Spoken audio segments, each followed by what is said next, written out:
Good morning students. उम्मीद है कि आप खैरियत से होंगे। जैसे कि आपको पता है कि पिछले लेक्चर में हमने कहा था कि अगला लेक्चर फिजिकल क्वांटिटीज पर होगा। तो फिजिकल क्वांटिटीज को हम समझने के लिए पहले तो मैंने बोर्ड पर लिखा है, मगर पहले मैं कुछ इसके बारे में कहूंगा। फिजिकल क्वांटिटीज के बारे में जो भी कोई, चाहे वो किसी का वेट हो, किसी बॉडी का, किसी की लेंथ हो, टाइम हो, डिस्टेंस हो, कुछ भी हो, मास हो, हम जो भी मेजर कर सकते हैं, जो भी क्वांटिटी हम दुनिया में मेजर कर सकते हैं, उन्हें फिजिकल क्वांटिटीज बोलते हैं। फिजिकल क्वांटिटीज कुछ नहीं होती है, वो क्वांटिटी जो हम मेजर कर सकते हैं, वो चीजें जो हम मेजर कर सकते हैं, उन्हें फिजिकल क्वांटिटीज बोलते हैं। अब ये फिजिकल क्वांटिटीज दो तरह की है। एक को स्केलर बोलते हैं, दूसरे को वेक्टर बोलते हैं। स्केलर क्या होता है, वेक्टर क्या होता है? अच्छा, इन दोनों को अलग करने वाले दो चीजें होती है। एक होता है मैग्नीट्यूड और दूसरा होता है डायरेक्शन। मैग्नीट्यूड क्या होता है? मैग्नीट्यूड होता है जैसे हमने वे किया किसी का वेट, वहां पर निकला 2 kg, 3 kg, 4 kg, 5 kg। जो ये 2 kg है, एक इसके साथ जो हमारे पास ये 2 kg है, एक तो इसके साथ ये यूनिट है और दूसरा इसके साथ ये न्यूमेरिकल वैल्यू है, नंबर है कोई, या इसे हम न्यूमेरिकल वैल्यू भी बोल सकते हैं। नंबर या न्यूमेरिकल वैल्यू, कुछ भी बोलो। इन दोनों को मिलाकर यूनिट और उसके आगे जो कोफिशिएंट है उसका कोई नंबर या न्यूमेरिकल वैल्यू, उनको दोनों को मिला के हमें मैग्नीट्यूड मिलता है। हम इसे मैग्नीट्यूड बोलते हैं, मैग्नीट्यूड बोलते हैं। और अगर हम कहें कि हमने यहां से लेकर यहां तक हमारी डिस्टेंस या लेंथ आई 5 मीटर, और हमने इसे मेजर किया फ्रॉम समथिंग ओरिजिन और टुवर्ड्स ईस्ट, तो इसके साथ हमारे पास दो चीजें आई। एक हमारे साथ आया ये 5 मीटर, जिसे हम मैग्नीट्यूड बोलते हैं क्योंकि इसमें न्यूमेरिकल वैल्यू भी है और इसका यूनिट भी है। और दूसरी चीज हमारे पास आई, वो है डायरेक्शन, यानी कि हमने ईस्टवर्ड की, यानी ईस्ट की तरफ हमने कुछ समथिंग, कोई लेंथ मेजर की। इन दोनों को मिला के हमारी नई एक क्वांटिटी बनती है। अगर जिसमें खाली मैग्नीट्यूड हो, उसको, उन क्वांटिटीज को कुछ एक अलग नाम दिया जाता है, और जिसमें ये मैग्नीट्यूड एज वेल एज ये डायरेक्शन हो, उन्हें अलग एक नाम दिया जाता है। इसीलिए हमारी फिजिकल क्वांटिटीज दो तरह की होती है। एक का नाम मैंने यहां पर लिखा है स्केलर, और एक का नाम है वेक्टर। आप यहां देख सकते हैं कि पहले ही मैंने लिखा था फिजिकल क्वांटिटीज किनको बोलते हैं, quantities which can be measured. Mass है, लेंथ है, टाइम है, एटसेट्रा। अब ये फिजिकल क्वांटिटीज दो तरह की है, स्केलर क्वांटिटी और वेक्टर क्वांटिटी। वो चीजें जिनका सिर्फ मैग्नीट्यूड हो, डायरेक्शन से कोई लेना देना नहीं है उनका, उन्हें हम स्केलर में रखते हैं, उनको स्केलर क्वांटिटीज बोलते हैं। कैसे स्केलर क्वांटिटी? क्या अगर मैं यहां पर कहूं कि अभी मेरे घड़ी में अभी 5 बजे है, क्या मैं कहूं कि अगर मैं इस डायरेक्शन में आगे 2 मीटर या 3 मीटर चलूं तो इसमें पांच पांच बार, पांच नहीं 6 होंगे? या पीछे जाऊं, ईस्ट वर्ड जाऊं, वेस्ट वर्ड जाऊं, नॉर्थ में, अभी नॉर्थ में अगर मैं नॉर्थ की तरफ चलूं तो इसमें 10 बज जाएंगे? नहीं। टाइम के साथ ये नहीं है। टाइम हम बोल सकते हैं, टाइम के साथ कोई डायरेक्शन नहीं ले सकते। ऐसे ही अगर हम में मास है किसी का, चाहे वो 2 kg है, मास और वेट का फर्क बहुत है, आपको आगे पता लग जाएगा ग्रेविटेशन में, मगर फिलहाल हम ऐसे ही लेंगे कि मास और वेट एक ही कॉमन चीज है। अगर हम बोले कि ये 2 kg का कोई बॉल है 2 kg की, या कोई भी थिंग 2 kg का है, क्या हम बोले ये 2 kg नॉर्थ वर्ड है और 5 kg ईस्ट वर्ड है? नहीं। वो चीजें जिनको डिस्क्राइब करने के लिए हमें डायरेक्शन की कोई जरूरत नहीं पड़ती है, सिवाय मैग्नीट्यूड की जरूरत पड़ती है, उन्हें हम किन में रखते हैं? स्केलर क्वांटिटीज में। Scalar quantities which are described completely by their magnitude, ठीक है। और we can say scalar quantities have only magnitude but no direction. इसमें आता है मास, आता है इसमें टाइम आता है, और आगे हम जब उठाएंगे अगले 1-2 लेक्चर के बाद, या कल ही शायद उठाएंगे डिस्टेंस और डिस्प्लेसमेंट को, तो हमें पता लग जाएगा कि डिस्टेंस कैसे स्केलर आता है, स्पीड कैसे स्केलर आता है, एनर्जी कैसे स्केलर है, और पावर कैसे स्केलर है।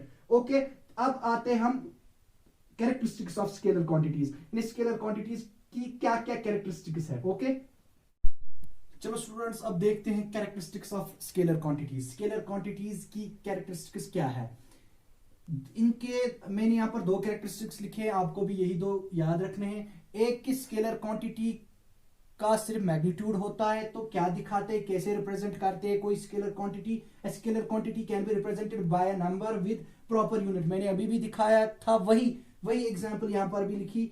2 kg, 2 का जो पहला है उसे नंबर कहते हैं, न्यूमेरिकल वैल्यू कहते हैं, पीछे वाला यूनिट है, ये सारा मैग्नीट्यूड है, और ये हमें रिप्रेजेंट, ये किसके लिए हमें इस्तेमाल करते हैं, स्केलर क्वांटिटी को रिप्रेजेंट करने के लिए। ओके, अब दूसरा कैरेक्टरिस्टिक क्या लिखा है मैंने, आपको पता है कि मैथ्स में हम अर्थमेटिक करते हैं, प्लस माइनस, अच्छा मल्टीप्लिकेशन, डिवीजन, एडिशन बोल सकते हैं, सब्ट्रैक्शन बोल सकते हैं, यानी अर्थमेटिक के 4 ऑपरेशन हम इस्तेमाल करते हैं। वही अगर जो हमारा स्केलर क्वांटिटी है, स्केलर क्वांटिटी के लिए भी हम आम जो हमारे पास कॉमन अर्थमेटिक सिस्टम है वही इस्तेमाल कर सकते हैं। यानी दो स्केलर क्वांटिटीज, अगर हमारे पास कोई स्केलर क्वांटिटी है उसके हमारे पास दो वैल्यूज हैं। जैसे एक ही स्केलर क्वांटिटी है हमारे पास मास, मैंने यहां पर एग्जांपल में लिया है मास क्या लिया है, मैंने लिखा है इफ 2 kg ऑफ सैंड, अगर 2 kg हमारे पास सैंड है,